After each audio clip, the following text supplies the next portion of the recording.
Jørgen Watne Frydnes, chair of the Norwegian Nobel Committee. You have decided to award this year's Nobel Peace Prize to the Japanese organization Nihon Hidankyo, a grassroots movement of survivors from the atomic bombs of Hiroshima and Nagasaki almost 80 years ago. Why?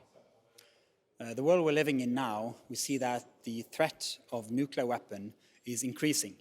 It's alarming to see that the nuclear taboo, the norm against the use of these weapons, are being reduced.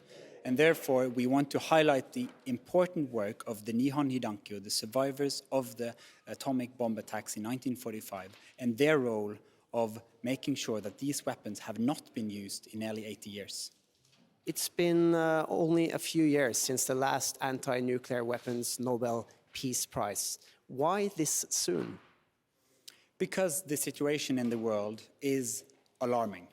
The threat of using nuclear weapons is alarming. Therefore, we want to highlight this year the importance of the work of Nihon Hidankyo, but also the work of all human beings to say we do not accept the use of nuclear weapons ever again.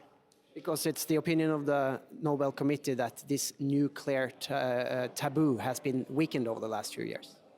We see how this nuclear taboo, so this international norm against the use of nuclear weapons, a norm that's stigmatizing these weapons as morally unacceptable, has been threatened and is under pressure.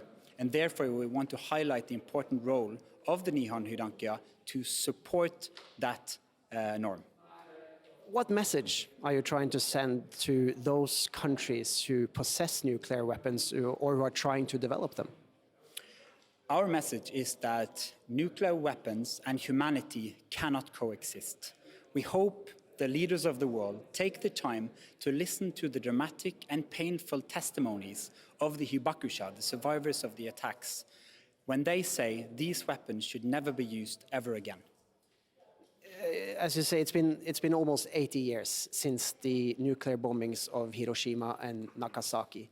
Many of the actual survivors of this event are, disappearing with the passing of time. How important was it for you to award this prize before they're all gone? Well, to this day, many of them, tens of thousands of survivors, are playing a crucial role of upholding the norm, stigmatizing nuclear weapons as morally unacceptable. So, of course, it's important to do it before they are no longer with us. At the same time, it is inspiring to see how they, through 7 decades, continues their work, and also how they're transferring it to new generations in Japan. The world seems to be falling apart. There are wars in the Middle East, in Europe, in Africa, and I think you surprised many by awarding the Nobel Peace Prize to a Japanese organization this year. How would you say, though, that this prize, this organization, is related to the current global conflict picture? Many of the big conflicts in the world has nuclear weapon as part of it. In the Middle East and the Russian aggression in Ukraine.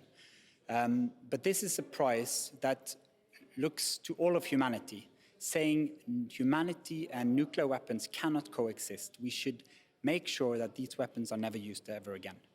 Is a world without nuclear weapons a safer world? Definitely a safer world. The road to a nuclear weapon will be dangerous and difficult, but it should be our goal to make sure that we get rid of all nuclear weapons. Lastly, how does this prize fit into the will of Alfred Nobel? This prize fits perfectly to the will of Alfred Nobel.